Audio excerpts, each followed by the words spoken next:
성경 구절 하나 보겠습니다. 가지고 계신 유인물 1페이지에 보시면은 고린도전서 13장 1절에서부터 3절까지 제가 읽도록 하겠습니다. 고린도전서 1장 3절에서부터 13장 1절에서부터 3절까지입니다. 내가 사람의 방언과 천사의 말을 할지라도 사랑이 없으면 소리나는 구리와 울리는 꽹과리가 되고, 내가 예언하는 능력이 있어 모든 비밀과 모든 지식을 알고 또 산을 옮길 만한 모든 믿음이 있을지라도 사랑이 없으면 내가 아무것도 아니요 내가 내게 있는 모든 것으로 구제하고 내 몸을 불사르게 내어줄지라도 사랑이 없으면 내게 아무 유익이 없느니라. 전하는 말과 또 그 말의 그 신빙성은 지금 읽었던 말씀으로 보면 바로 사랑과 관련이 됩니다. 이 사랑은 하나님께서 인정할 때 가능한 것이고요, 하나님께서 깨닫게 해주셔야 가능한 것입니다. 그래서 나와 있는 그 말씀에 보면 사람들이 아무리 유창한 언어로 그리고 아름다운 언어로 천사같이 말을 해도 그게 꽹과리 소리가 된다는 겁니다. 많은 사람들이 박수갈채를 보내는 그 말들이 꽹과리 소리에 지나지 않는다는 겁니다. 사람들이 박수치고 환호할 때는 그 말을 전부 그대로 수용하기 때문에 거기에 같이 호응을 하는 거거든요. 그리고 많은 종교적인 모임에서 교회 문화로 보면 아멘 이렇게 얘기를 하죠. 그런데 거기에 사랑이 없다면 하나님께서 주시는 하나님의 그 사랑입니다. 그러니까 하나님의 뜻을 선한 것으로 보여줄 수 없다면은 그것은 아무것도 아니라는 겁니다. 능력으로 보면 미래를 예언하고 하늘에 속한 비밀도 얘기하고 성경에 너무너무 신비한 지식들을 말하고 행위로 봐도 말 한마디에 산을 옮길 만한 것이라 하더라도 거기에 사랑이 없으면 아무것도 아니라고 얘기를 합니다. 그럼 이때 사랑은 세상에 나타난 어떤 행위를 말하는 것이 아니라 이런 걸 보고 이제 근본적인 문제라고 얘기를 합니다. 그러니까 자기가 하는 행동을 자기가 알 수 없다는 게 여기에 깔려 있는 거죠. 내가 하는 행동이 이게 하나님이 원하시는 바이냐, 그 모든 원천을 오직 하나님께서 인간의 말과 행동을 뛰어넘어서 오직 하나님께서 해주셔야 된다는 너무나 엄격한 기준을 우리가 읽었던 이 본문에서 확인할 수가 있어요. 행위로 보면 자기 몸을 불사름에 내어줘도요, 거기에 사랑이 없을 수 있다는 겁니다. 사실 그렇죠. 많은 인류 역사에서 인류에게 그 유익을 주고 인류를 구하기 위해서 자기 몸을 불사름에 내어준 자도 있고 불에 탄 자들도 있고 자기를 희생한 자들이 얼마나 많습니까? 그런데 성경은 여기에 대해서 뭐라고 하냐면, 사랑이 없다면, 하나님께서 인정하는, 하나님이 좋아하시는 것을 하지 않았다면 그것은 아무것도 아니라고 얘기를 합니다. 이 말씀은 세상과 타협이 될 수가 없는 겁니다. 오늘 우리는 그 속죄론이 아니고 인죄론, 그리고 하나님의 은혜가 얼마나 필요한 존재인가, 그 죄론은 곧 은혜론과 관련이 되죠. 인간을 어떻게 규정하느냐에 따라서 하나님의 은혜가 얼마만큼 필요하냐, 그 부분을 우리가 역사적으로 이제 마지막으로 살펴볼 텐데요. 가지고 계신 유인물 12페이지에 16번부터 해서 오늘 13페이지에 있는 우리 박용기 목사님의 선과악, 의와제, 선행과 범죄의 관계도까지 오늘 여러분들에게 설명드리는 걸로 인죄론과 은혜론에 대한 비판적 고찰을 마치고요. 다음 시간에는 이제 그러면 구체적으로 그리스도께서 어떤 행위, 그리스도의 사역 중에서도 이제 가장 큰 사역이 속죄거든요. 그러니까 죄에 대해서 그 죄를 해결해 주시는 분이 바로 그리스도시죠. 그 사역을 우리가 속죄라고 하고 그걸 다루는 것을 속죄론이라고 얘기를 합니다. 이게 죄론에서부터, 인간론에서부터 인간을 어떻게 규정하느냐에 따라서 그리스도가 얼마만큼 해주느냐라는 해주면 되느냐? 그리고 우리가 같이 수고도 하고 같이 거기에 동참해서 반응도 하고 그렇게 해야 되는 거냐? 아니면 전적으로 그리스도의 모든 그 단독적인 속죄 사역으로만 가능한 것이냐? 그걸 이제 살펴보고 또한 고민하고 성경을 통해서 답을 찾고 또 성경신학은 여기에 대해서 전통신학과는 어떻게 다른지 이게 이제 여러분들이 이제 성경 공부를 통해서 과거 신학을 비판하고 또 비판하면서 다시 성경으로 돌아오는 과정에 이제 과거에 이렇게 고민했던 사람들 또 그릇된 결론을 내렸던 사람들의 주장을 여러분이 신학 공부에서 살펴갈 수가 있겠죠. 12페이지 16번에 보시면 이제 이 독일의 자유주의 신학으로 넘어오는데요. 독일 자유주의 신학은 인재론으로 보면 본성에서부터 본성을 인간이 악하다라고 하는데 본성이 악하지 않다는 겁니다. 그리고 인간은 태어날 때부터 뭔가 죄를 범할 수 있고 타인에게 혹은 자기 스스로 부끄러운 뭔가를 할 수 있는 그런 어떤 근본적인 어떤 죄의 씨앗이 있느냐라고 하는데 사람들은 있다고도 얘기합니다. 이 독일 자유주의 신학자들이 많은 사람들이 그러면 그게 하나님이 태어날 때부터 죄인 만들었다 이런 얘기가 아니에요. 이런 얘기가 아닙니다. 태어날 때부터 인간이 자기가 넘어설 수 없는 그 어떤 죄를 지을 만한 성향이 있다는 거죠. 그 성향을 가지고 인간이 태어나는데 그 성향은 왜 주어졌느냐? 그 성향을 통해서 내가 뭔가의 잘못을 할 수 있다는 것이 가능하다는 거예요. 그러니까 잘못할 수 있는 이른바 죄를 범할 수 있는 성향을 태어나기 전에 이미 내가 가지고 있고 그걸 왜 가지고 있는 것이 왜 좋으냐?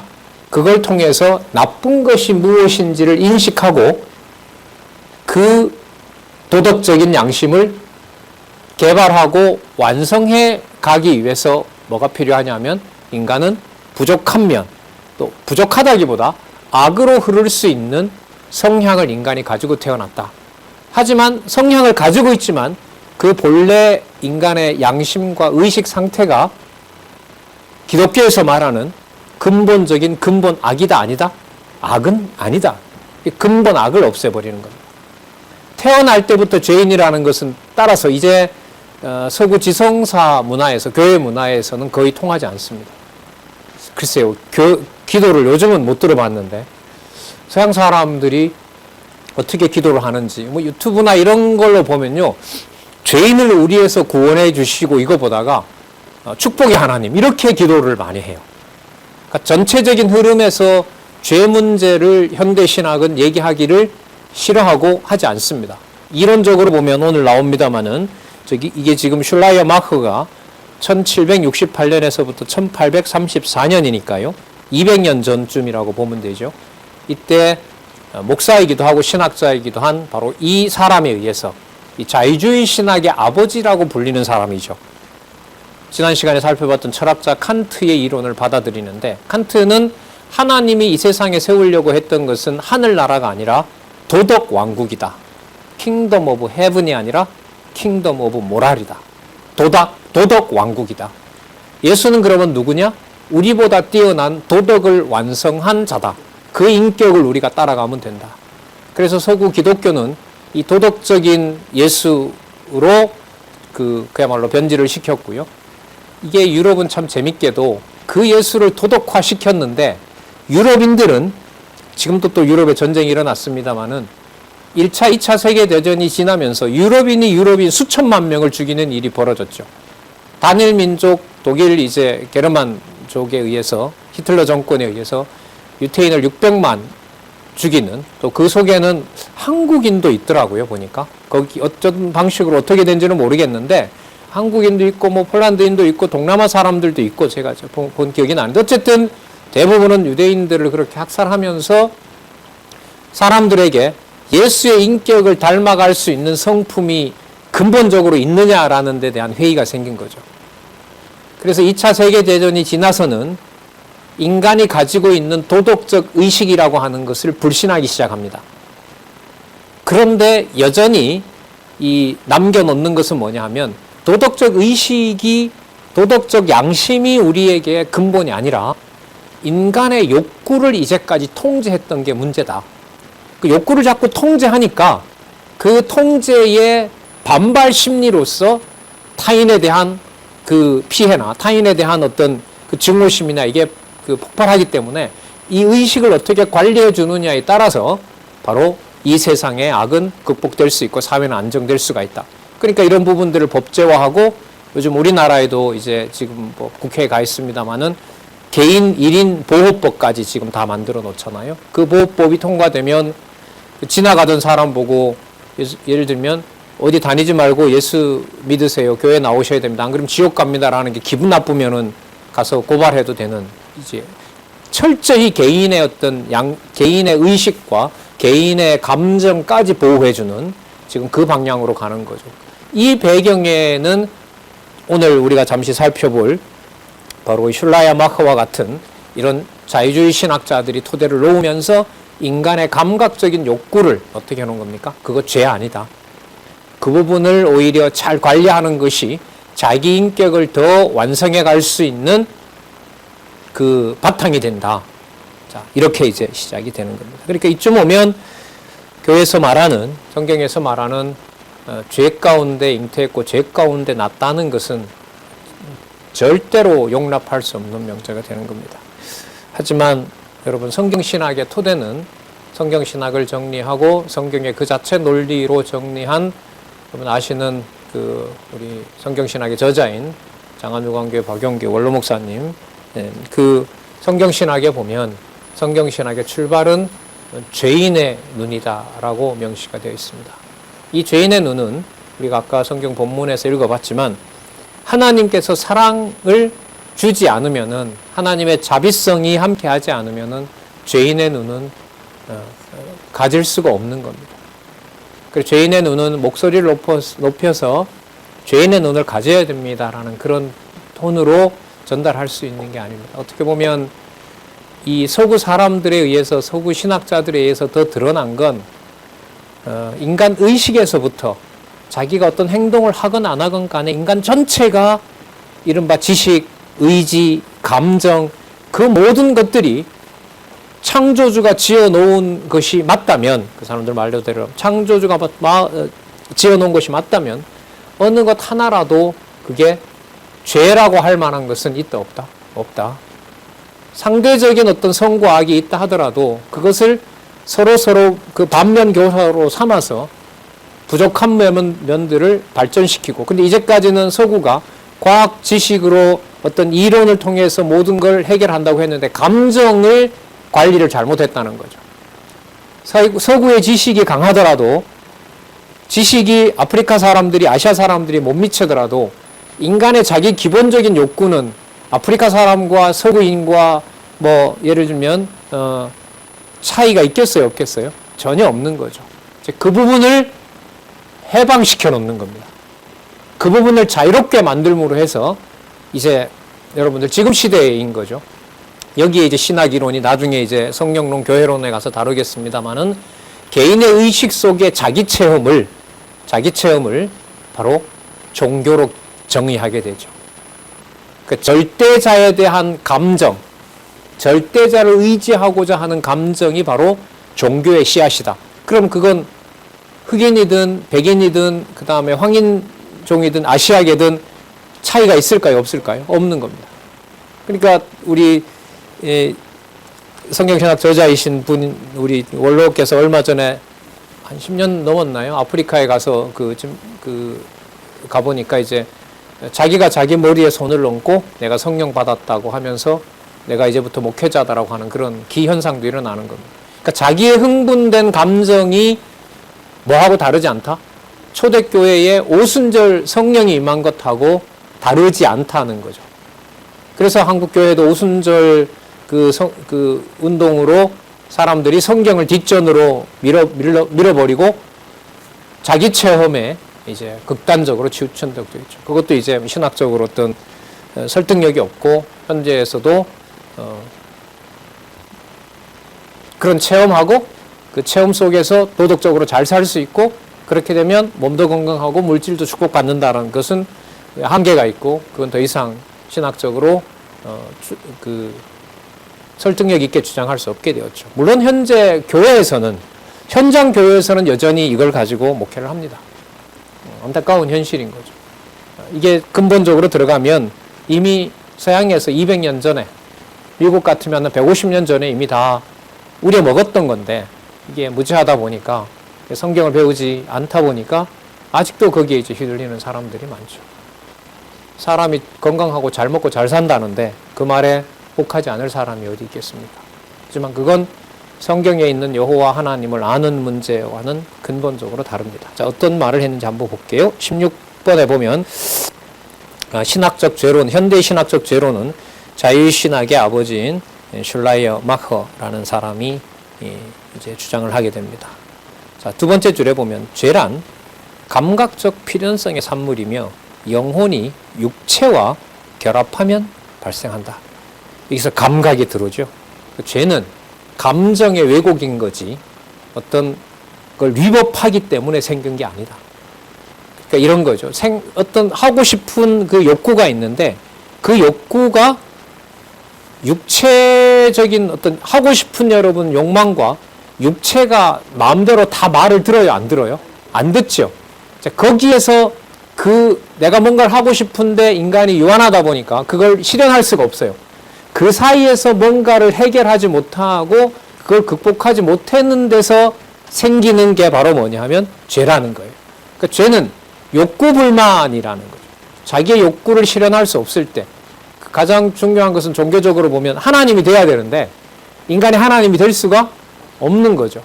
없는 거예요. 뭔가 좀 노력하면 될 것 같고 하는데 이 철학자들이 고민해 봤을 때는 그는 극히 개인적이고 주관적이기 때문에 그걸 통해서 객관적으로 증명할 방법이 없단 말이죠. 성경이 있잖아요. 여러분. 성경은 이미 이 슐라이어 마커 때 오면 성경은 절대적인 권위를 가지고 있지 않습니다.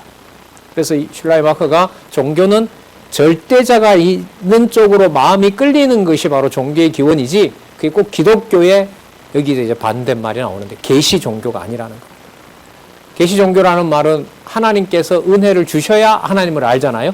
그게 아니라 누구든 다 절대자에 대한 의존 감정을 가지고 있기 때문에 그게 바로 종교의 씨앗이다라고 얘기를 하고 자, 그 다섯 번째 줄에 보시면 슐라이어 마커는 죄의 객관성을 부정하며 인간의 의식 속에만 존재하는 것으로 본다. 죄라고 할 만한 특정할 만한 것이 없습니다. 그래 우리 내면의 종교개혁자들이 얘기했던 대로 죄가 실제 하는 것은 실제 하는 그 어떤 것으로 죄는 존재한다 안 한다. 죄란 존재하지 않는다. 자, 거기 첫 번째 단락의 밑에서 세 번째 줄에 보면 이 결핍감은 원죄처럼 느끼지만 단지 반복하면서 굳어진 습성, 곧 점진적으로 형성되어 온 획득된 습성이다. 뭐냐면 어떤 신의 존재를 추구하지만 신이 될 수 없다라는 어떤 결핍감이 오늘도 해보니 안 돼요. 내일은 될까라고 했는데 안 돼요. 서양 사람들처럼 서구인들처럼 좀 지성이 발전하면 될 것 같은데 봐도 그게 안 돼요. 그러니까 결국 그게 누적되다 보니까 뭐처럼 느껴진다는 거예요. 아, 이게 바로 원죄로 자리 잡는다는 거예요.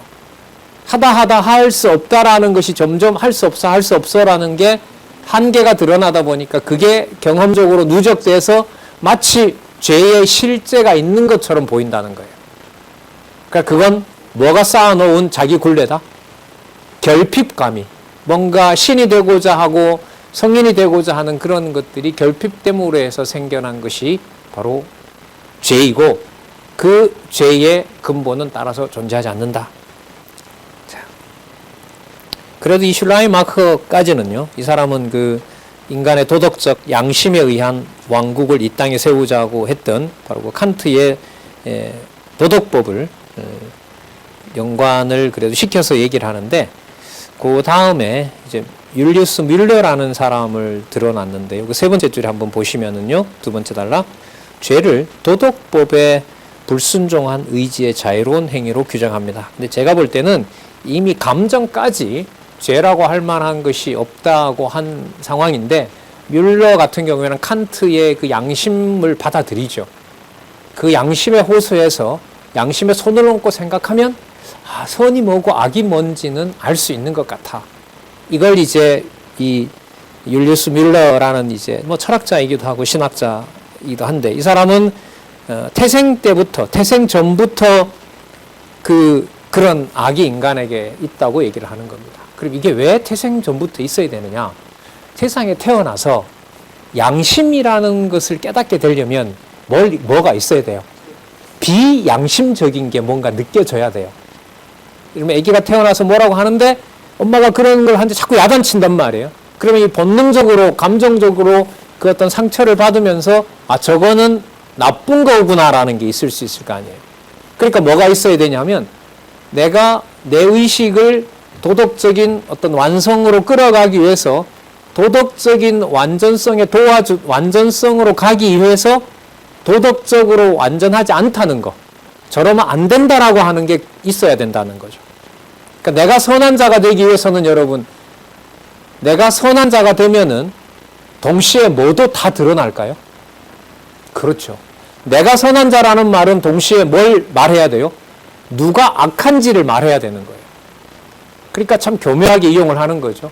인간이 양심적으로, 도덕적으로 자기 인격을 완성하려면 태어나기 전부터 뭐가 있어야 된다? 비양심적이고 악이라는 게 있어야 된다. 그런데 그 악의 실체가 뭐냐? 그건 모른다. 그러나 그건 뭐는 아니다? 기독교에서 말하는 근본 악은 아니다.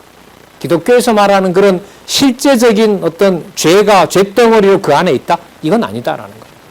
근데 이건 앞에 슐라이마커 같은 경우는 이미 어디에다 다 담아버렸냐면 감정 속에다가 다 담아버린 거예요. 그럼 감정이라는 게 지극히 누구 중심적이에요? 내 중심적인 거죠. 그러니까 어떤 날은 똑같은 감정인데 자기에게 힘을 주는가 하면, 어떨 때 보면 똑같은 감정인데도 그날은 거기에 대해서 흥분하고 발작을 일으키는 경우가 있단 말이죠. 그러니까 그 감정이라고 하는 것이 어떤 것이다라고 규정을 할 수가 없는 거예요. 단, 그 모든 것들이 뭔가 완전해지고자 하는 욕구 쪽으로 향한다는 거예요. 그게 종교인 건데, 율리우스 뮬러 같은 사람들은 아직까지도 그래도 적어도 사람들이 볼 때 도덕적으로 실천하고 도덕적인 찬사를 받는 것은 모든 인류가 다 박수 칠 수 있는 것이 아니냐. 저는 이게 일반적으로 제가 배웠던 철학 과목이었단 말이죠. 여기에 아까 고린도전서 13장 13절 같은 경우에 뭐가 없으면? 사랑이 없으면 울리는 꽹과리고 자기 몸을 불사름에 내어줘도 아무것도 아니다라고 하는 명제와 이제 무리에서 엄청난 충돌이 일어나는 거죠. 죄의 실제가 없다라고 해버리면 사랑의 실제도 없는 거예요. 하나님이 주는 사랑의 실체라는 것도 우리 내면에 없는 거죠. 그런데 여러분, 기독교에서 말할 때도 내 속에 하나님이 준 사랑의 실체를 내가 알 수 있어요, 없어요? 없어요. 그럼 어떻게 하냐? 너가 말하는 하나님 은혜 받았다는 걸 그게 객관적인 하나님 은혜인지도 어떻게 아냐? 우리 어떻게 알아요? 모른다고 해도 문제가 되는 게, 모르는데 뭘 그렇게 좋아하고 기뻐하고 믿음의 실체인 걸로 얘기하느냐? 그래서 인간적으로 답을 하려면 내가 안다 혹은 모르는 것도 모르는 거죠. 이렇게 말하면. 난 잘 몰라. 잘 몰라라고 하는 건데, 모른다라는 말은 뭐냐 하면 그게 선인지 악인지에 대한 자기 스스로 뭐 할 수 없어요? 판단을 내릴 수 없다는 말인데, 성경에서 말하는 하나님을, 성령을 뭐라고 부르냐면 진리의 보혜사라 부르잖아요. 그럼 성령께서 진짜 깨닫게 하신다면은 내가 모르는 것이지 성령께서 어떻게 할 수 있어요? 알게 하실 수 있잖아요. 그런데 이게 또 동시에 내가 알게 됐을 때 그것이 하나님이 기뻐하는지 아는지를 내 스스로 알까요, 모를까요? 이게 여러분 성경신학에서 말하는 인간론과 일반 기독교에서 말하는 인간론의 차이인 거예요. 성경신학은 시작부터 끝까지 마지막 판단까지도 전부 누가 하시냐면 하나님이 하신다는 거예요. 조금 전에 소개했던 슐라이마커나 뮬러 같은 이런 독일 철학자들에게 있어서는 도덕적인 어떤 행위를 인간 모두 관여할 수 있는, 누구나 실현할 수 있는 인간에 있어서 마지막 보루인 거예요. 그런데 이게 유럽에서 아까 말씀드린 대로 전쟁 2번 치르면서 도저히 그런 어떤 실체는 양심이라는 건 없다. 그래서 적어도 2차 세계대전 이후로는 인간 내면에 도덕적 양심이라는 실제가 존재한다는 것을 철학자들은 말하지 않습니다. 그리고 감정 문제를 어떻게 관리해 주느냐라고 하는 것이 바로 종교적인 어떤 그 행위와 관계를 시키고요. 그게 다 이제 거칠애인 거죠. 거칠애인 거고, 어떤 사람의 욕망을 통제할 수 있는 어떤 것에 종교도 동원이 되고요. 근데 그 종교 동원이 꼭 뭐만 가지고 하는 건 아니에요. 기독교만 가지고 하는 게 아니에요. 제가 그 참 이 경험이 아주 그 충격적인 좀 경험이 저로서는 있는데, 제가 그 지방에 어떤 데 근무할 때인데, 제 사촌 동생이 저한테 한 20년 넘었어요. 형 이거 한번 들어봐 이러고 저녁에 이제 CD를 사와서 저한테 이렇게 넣어주는 거 들어보라고 하는 거예요. 그래서 이어폰을 끼고 들었는데 그 선율이 말이에요. 막 감정을 자극하고, 그러니까 눈물이 핑 돌 정도로 그 선율이 너무너무 아름답고 곡조가 아름다운 거예요. 그래서 이거 뭐야? 이랬더니까 형 그 제목이, 음악 제목이 뭐냐면 지저스 지저스 마이 로드야 이러는 거예요. 그래? 이게 참 좋은 곡이다.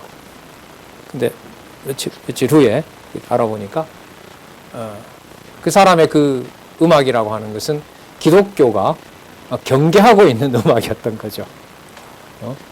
그 이른바 여러분들 명상이나 명상 프로그램이나 이런 걸 뭐 좀 많이 안 해, 뭐 저는 직접 그렇게 오랫동안 해보진 않았는데, 그런 어떤 훈련을 받는 사람들 보면 요가라는 게 결국은 뭡니까? 마인드 컨트롤이잖아요. 그죠? 그렇죠. 내가 스스로 내 의식을 통제하는 거거든요. 거기에 무슨 기독교라는 독보적인 종교가 존재할까요? 아니면 다 섞어버릴까요? 다 섞죠. 그래서 인도 같은 경우에는 뭐 요가나 이런 게 굉장히 유명하잖아요. 거기에 명칭만 기독교라고 한다고 해서 그게 기독교는 아닌 거죠. 그러니까 여러분, 그런 것과 성경을 깨닫게 함으로써 죄인임을 깨닫게 해서 오는 마음의 평안이라는 게 이게 분명히 구분이 되거든요. 근데 그 구분을 말씀에 근거해서 하나님이 주시는 것으로 우리가 확인할 수가 있을까요? 없을까요? 성경신학은 할 수 없다는 거예요. 그럼 당신 왜 그렇게 기뻐하느냐? 내가 기뻐할 수 있는 근거는 나로부터 나오는 것이 아니라 누구로부터 나온다? 하나님으로부터 나온다. 그런데 여러분, 이게 다른 사람과의 공감 여지가 많을까요? 아주 적을까요? 아주 적죠. 그럼 네 하나님만 옳다 이렇게 가야 되니까. 그 말은 결국 우리에게 뭐라고 하냐면, 어떤 의미가 되냐면, 내가 믿는 내 하나님에 대한 내 확신도 누가 주셔야 가능하다. 아까 그래 사랑이 없으면이라고 했을 때 그 사랑이 있으려면 누가 주신 것이어야 된다? 하나님이 주신 것이어야 된다. 그럼 어떻게 보면 이 원칙인데요. 이러한 어떤 학문의 원칙을, 인간론을 얼마만큼 지키느냐에 따라서 성경신학은 인간 중심적인 게 아니라 누구 중심? 하나님 중심. 하나님이 하셨다는 의미에서 그걸 성경신학에서는 여호와 계시 중심의 학문이라고 얘기를 합니다. 이제 이런 부분들이 앞으로 이제 논문이나 그 어떤 학자들 사이에서 첨예하게 이게 이제 전쟁과 같이 일어날 겁니다. 사실 이 내용들이 단단한 이론처럼 보이지만 영적으로 본다면은, 어떤 사상과 관련해서 본다면은 사상 전쟁이라고 할 수가 있습니다. 그래서 이 슐라이어 마커 같은 경우에는 감각에, 그리고 아까 율리스 뮬러 같은 사람들은 여전히 도덕법을 완성하는데, 또 그 도덕법을 완성하는 어떤 그 계기로서, 동기로서 사람들에게 태어날 때부터 가지는 어떤 부족함. 근데 그건 우리가 말하는 죄의 실제가 아니라 도덕적인 완성을 위한 하나의 도구. 그렇죠? 내가 도덕적이 되려면 점점 뭐가 분리돼야 돼요? 내가 도덕적이려면, 내가 도덕적 인간이 된다는 말은 계속해서 뭘 구분해내야 돼요? 비도덕적인 걸 구분해내야 되잖아요. 예를 들면 수도를 하는데 어제는 저 사람을 돕는 게 이게 참 잘하는 건 줄 알았는데 오늘 보니까 잘하는 게 아니라 내 속에 뭐가 욕심이 있는 거죠. 내가 선행을 할 때, 여러분 기독교 얘기가 아닙니다. 내가 선행을 할 때 내 속에 무슨 의도가 있구나. 자기 욕심이 있구나. 그럼 그 욕심을 깨닫고 그 욕심에 빠지지 않기 위해서 내가 또 노력하는 거죠. 이게 아까 얘기했던 율리스 뮬러 같은 입장인 겁니다. 그러면 내가 도덕적인 그 어떤 인격을 만들어가기 위해서는 계속해서 뭔가가 있어줘야 돼요. 비도덕적이고 극복해야 되는 뭔가가 계속 있어줘야 되는 거죠. 우리가 흔히 말하는 하산지석이라고 내 인격을 훌륭하게 만들기 위해서 계속해서 거기에 미치지 못하는 것들이 외부에서도 있고 내부에서도 있어줘야만 된다는 겁니다. 그걸 기독교에서 말하는 죄의 실제라고 말하면 안 되는 거예요. 근데 이런 부분들을 섞어 놓죠. 신학에서. 또 특히 이제 철학자들과 신학자들이 철학의 바탕을 둔 신학자들이 기독교에서 말하는 건 이런 거야. 그리고 대표적인 예가 뭐냐면 예수님은 도덕적인 실천을 이 땅에 훌륭한 분이야. 이렇게 말을 하면 예수님은 누구 중심의 그 스승으로 들어오게 돼요? 인간 중심의 스승으로 들어오는 거죠. 그래 되면 성경의 입장에서 봤을 때는 그 즉시 왜곡인 겁니다. 왜곡인 거예요. 그러니까 예수님이 오른밤 맞으면 왼밤 될래대라 이렇게 그런 것만 쓰잖아요. 이 도덕을 주의하는 사람들은. 그래서 도덕주의자들에 대해서 이렇게 사람들이 꼼짝을 못하는 겁니다. 제가 철학을 프리드리히 니체 신이 죽었다는 사람 그 철학자를 전공을 했는데 그 사람 책 중에서도 이제 이 심리적으로 종교인들이 얼마나 남을 자기 어떤 그 도덕적 행위를 통해서 속이는지 그게 제가 그 주요한 텍스트였거든요. 그때 뭐 더불어 고민도 많이 했죠. 그러니까 뭐 가끔 얘기 드렸습니다만은 제가 저기 교회 앞에 가서 거기서 이제 다른 인류를 위해서 고민하고 거기다 이제 멍석 깔고 인류를 위해서 고민하고 내 재산을 기부하고 그 불의한 일에 막 뛰어들고 자기 몸을 아끼지 않고 하면 처음에는 저 인간 어떻게 됐냐라고 하다가 그게 몇 개월간 지속되고 몇 년이 지나고 그렇게 일관된 태도를 보이면 함부로 손가락질하고 지나갈까요? 못 지나갑니다. 그 다음은 인사해요. 인사하고요. 그 다음에 좋은 데 쓰라고 기부도 해요. 그러니까 그런 도덕적인 것을 처음에는 몰라도 도덕적 행위가 두세 번 지속되면 반복되면 사람들은 그 행위에 뭐 할 수밖에 없다? 무릎을 꿇는다는 거예요. 그러니까 이런 사람을 무릎 꿇게 하는 방법이 두 가지가 있어요. 칼을 코앞에 갖다 대고 몸 밑에 갖다 대고 꿇게 할 수 있어요. 하지만 또 다른 방법은 어떤 게 있죠? 도덕적 행동을 통해서 무릎을 꿇게 합니다. 절하잖아요. 성자로 만들고.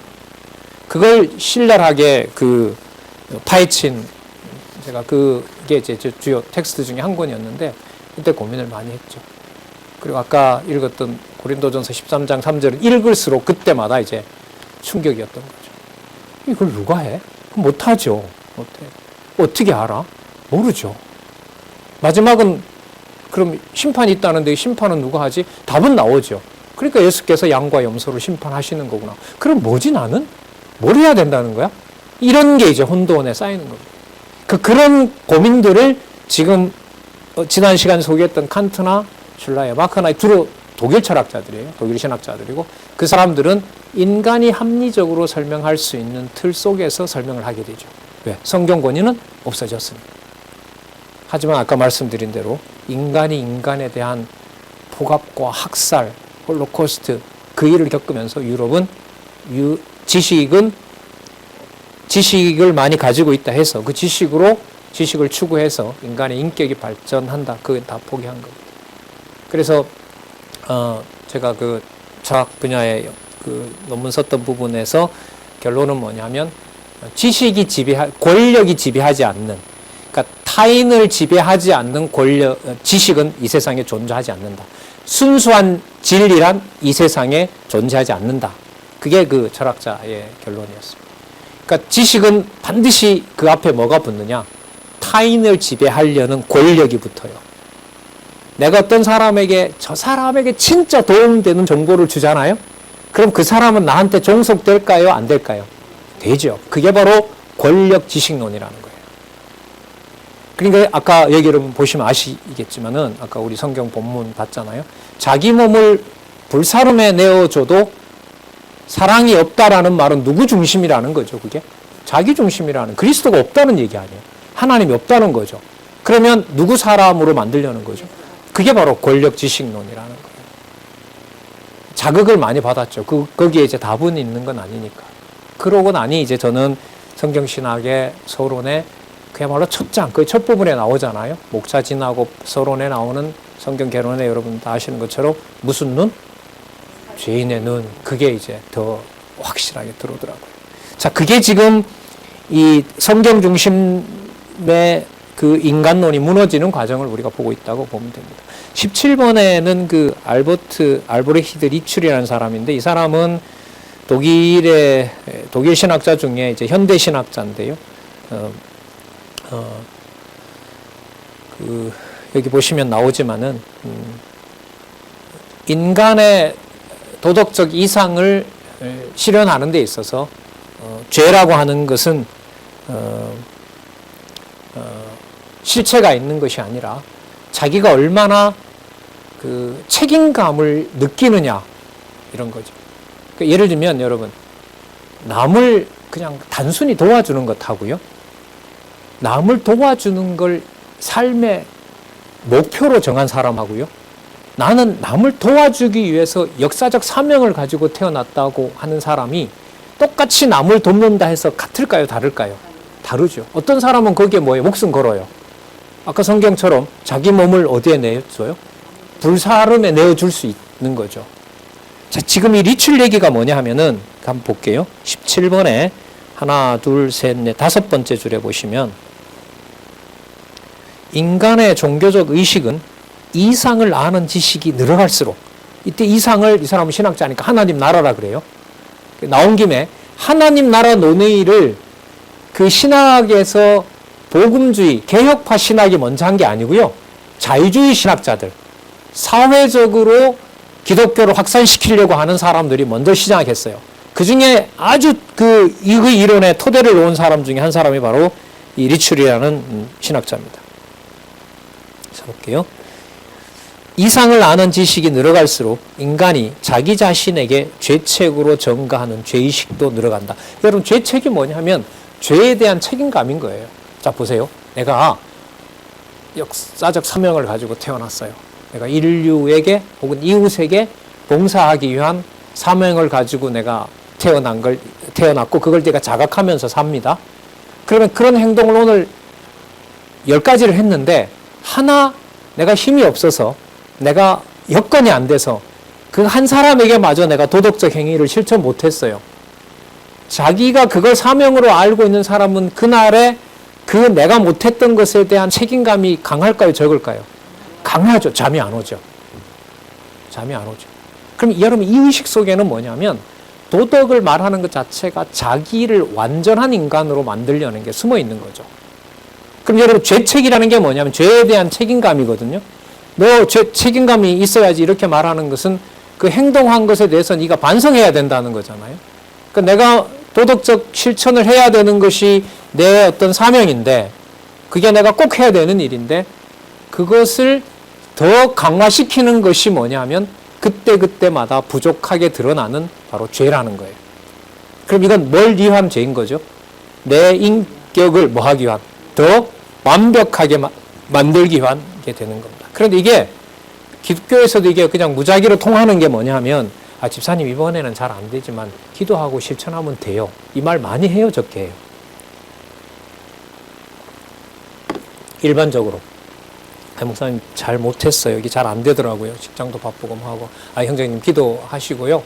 앞으로 더 말씀 좋아하시고 교회에 더 봉사하시면 되죠. 그러니까 뭐냐면 죄책감을 느끼게 해서 그 사람이 더 행동을 더 잘하면 더 나아진다라는 게 여러분 어려운 말이에요. 아니면 교회에도 일반적으로 들어와 있는 말이에요.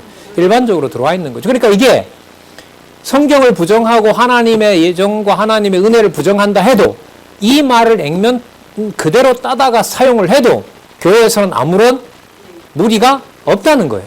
없다는 거예요. 그러니까 성경이 절대적인 진리로 유지되지 않고 무너진 결과가 아까 오늘 살펴본 대로 인간의 의식이라든지 감정이라든지, 특히 이제 지금은 도덕적 행위, 그리고 죄라고 하는 것은 내가 내 인격을 만들어 나가고 반성하기 위한 하나의 거울과 같은 것을. 그럼 이럴 때는 도덕적 인격을 만들기 위해서는 죄는 있는 게 좋아요, 없는 게 좋아요? 계속 내가 책임감을 느끼기 위해서는 있어야죠. 그 죄는 이런 면에서 뭐라고 말하면 필연적이어야 된다는 거예요. 뭘 위해서? 내 인격의 발전을 위해서. 말 돼요, 안 돼요? 말이 돼요, 안 돼요? 말이 되죠. 말이 되죠. 말이 되는 겁니다. 이게 이제 종교적인 흐름으로 가게 되고요. 이보다 이제 더 못한 것이 제가 볼 땐 더 못한 것 같아요. 이게 이런 흐름이 지나면 여러분 어디로 가냐면 감정 문제가 기독교로 들어왔기 때문에 자기 감정의 발산을 종교적으로 보호해줘요. 이게 여러분 펜타코스트 바로 오순절이에요. 그러니까 미국의 기독교가 도덕적인 기독교가 들어와서 큰 영향력을 발휘 못하고요. 왜?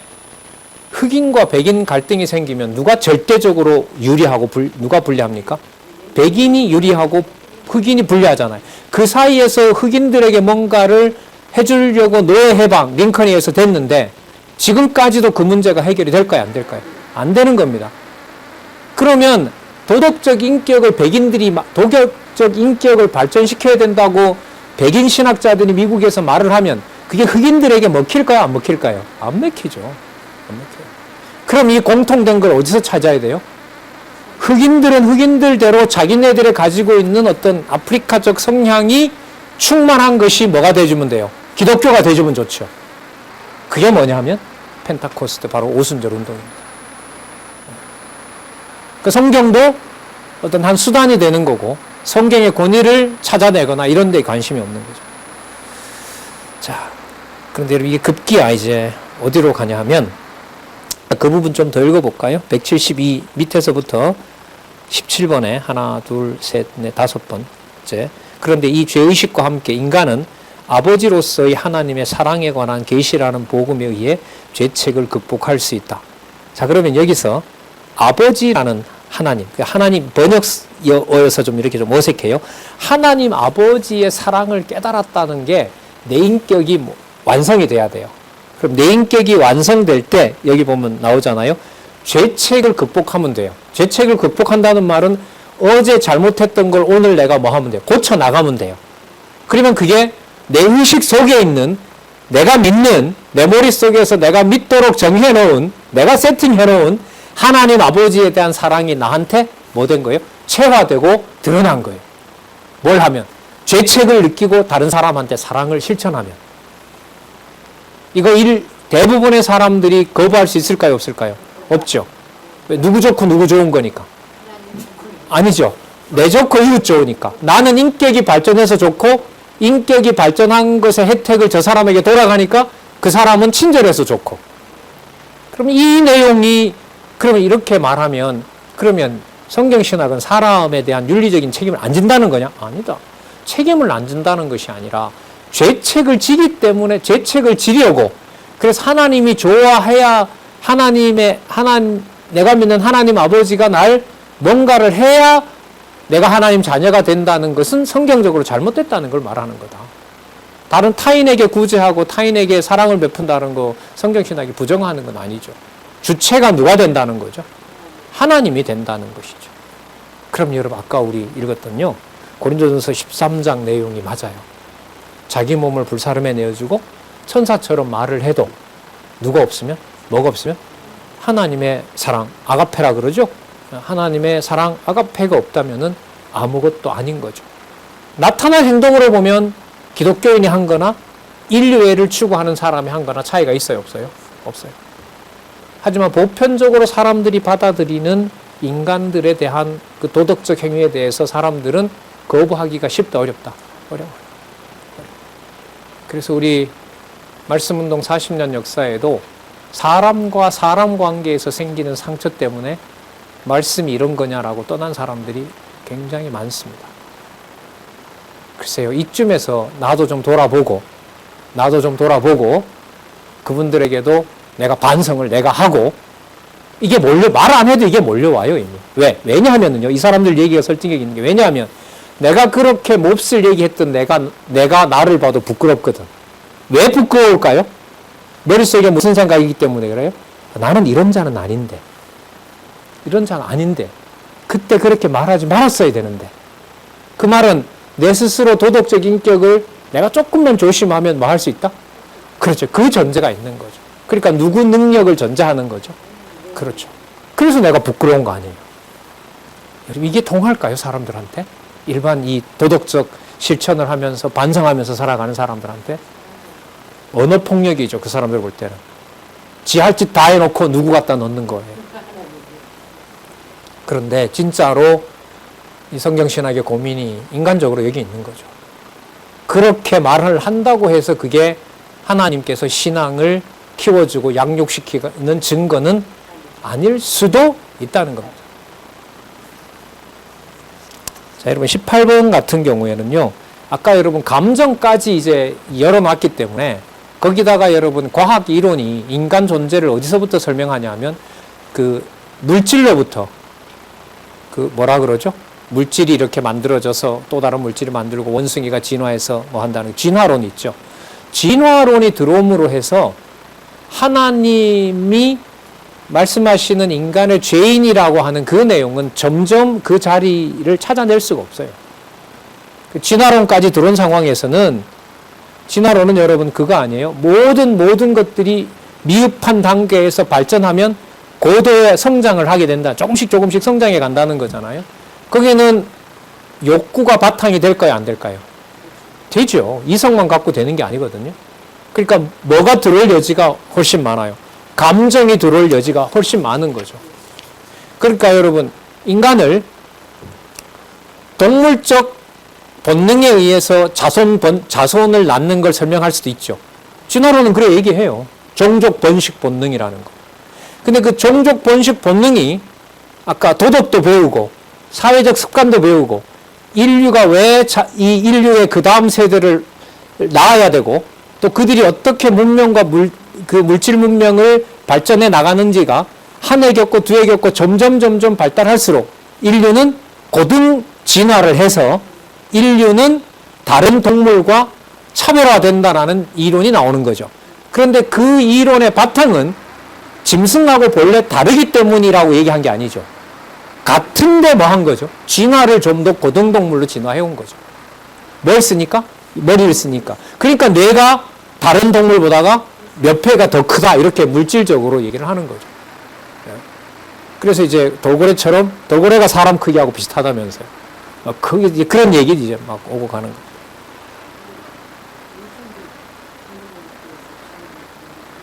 우리나라는 그 미국 같은 데는 기독교 학교에서는 창조론과 진화론이 선택인 데도 있대요.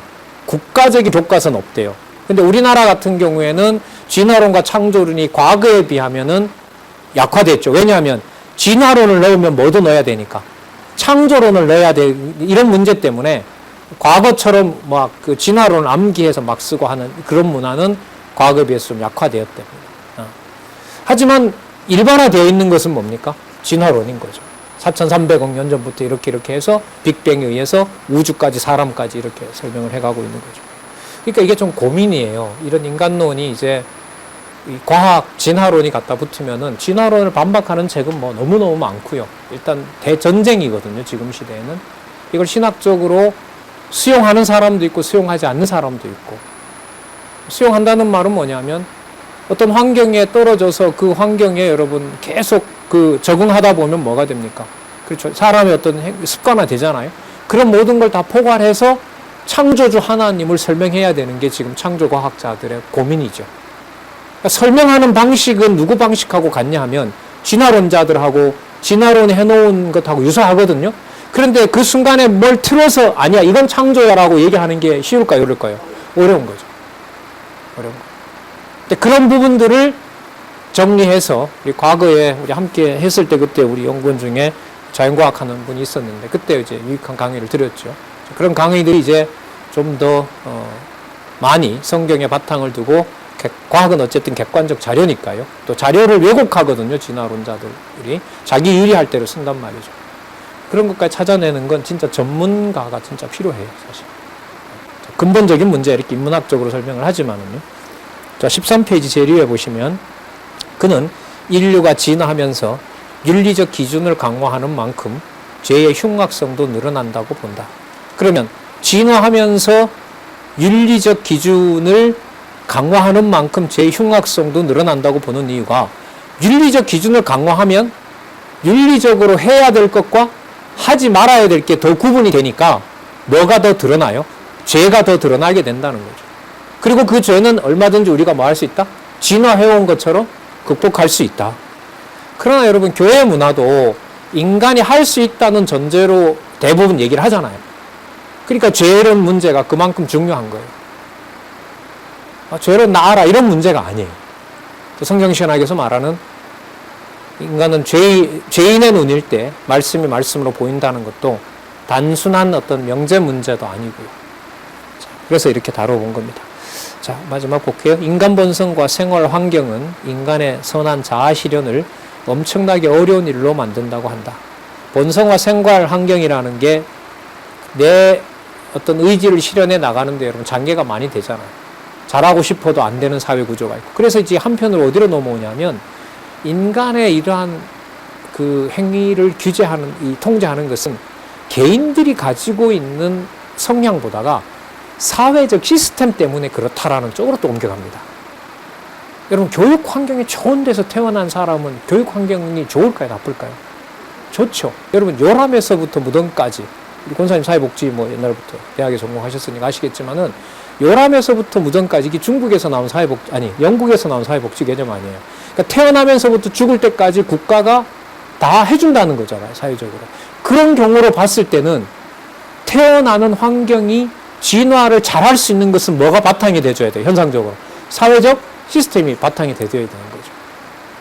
그러니까 이제는 뭐냐 하면 그 욕망이 잘 관리되는 것은 누가 결정한다? 사회적 구조가 결정한다. 따라서 국가의 그 권력 구조와 사회적 제도가 어떠느냐, 이걸 해결하면 된다. 그럼 이쯤 가면은 사람이 할 수 있는 것을 잘 보호하려면 사회 구조를 만들어야 된다고 할 때 이게 신의 존재에 더 가까워졌을까요? 더 멀어졌을까요? 그렇죠. 그래서 사회보장제도가 발전하면은 하나님의 존재로부터는 더 멀어지게 하는 것이 전 하나님의 섭리라고 봅니다. 여러분, 우리가 지금 3만 불이잖아요. 만약에 남북 긴장 문제가만 해결된다 하더라도 4만 불로 육박하고요.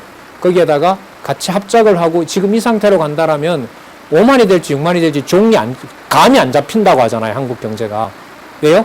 50년 사이에 경제가 발전한 거 보면 그 옛날에 박정희 대통령 때는 여러분 연간 성장이 20% 넘었고요. 10배가 100배가 넘을 때도 있었어요. 어떤 분야는. 말이 안 되거든요. 그게 서양 사람들의 경제 발전 단계로 설명이 될까요? 안 되는 거예요. 그래서 여러분 사회적 진화론이라는 말도 나와요. 왜냐하면 사회의 어떤 제도가 그 어떤 무서운 전쟁처럼 사람을 억압하는 걸 겪으면 사람들이 전부 다 사회적 제도에 관심을 갖게 되고 그 제도를 잘하려고 참여할 거 아니에요. 그러면 환경이 좋아지게 되면 개인의 그러한 악한 환경도 얻을 수 있다. 관리될 수 있다. 관리될 수 있다. 그러면 여러분 그 사회보장제도의 혜택을 많이 받으면 받을수록 하나님 감사하겠어요?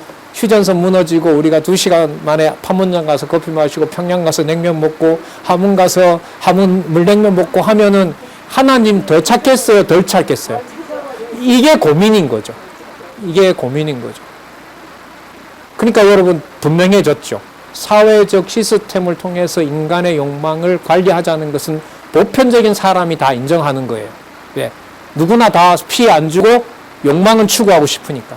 하지만 그게 실현되면 실현될수록 성경에 바탕을 두지 않는 문화에서는 점점 누구를 부정하게 된다?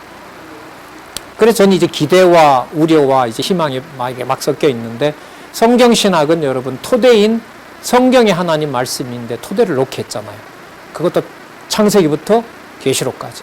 이 바탕 위에서 한국의 경제적 상황을 하나님께서 발전시키면서 여러분들과 제가 속한 교회동력자협회 지금 잘하고 있는 또 이런 고민을 하고 있는 그 후배들에게 성경이 바탕이 되면서 하나님께서 이 세상을, 이 사회를 어떻게 주관해 가시면서 사람들의 어떤, 그래요, 뭐라 그럴까요?